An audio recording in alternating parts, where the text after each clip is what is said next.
नमस्कार दोस्तों, सारा का जो पैसा रिफंड हो रहा था आप लोगों को पता है।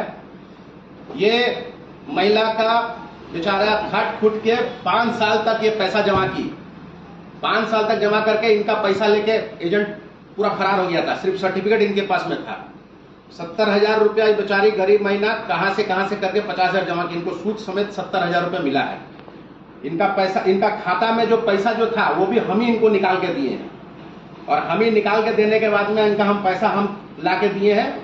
आज शनिवार है और शनिवार आज हो गया आपका तारीख, आज के तारीख आपका तारीख हो गया आज 3 तारीख को हम इनको पैसा इनका निकाल के ला के दिए।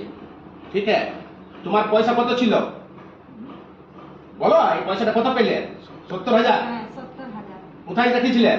ব্যাংকে, মানে সাহারাতে তা সাহারা ব্যাংকে। আর লোকটা নিয়ে পালাই গেল, সব পালাই গেছে তো। নিয়ে আকুনে পয়সাটা খুশ তো? হ্যাঁ, খুশ। খুশ পেলে তো? তোমাকে আমি ধরলাম, তবে আমি টাকা পেলাম। বাস, ঠিক আছে।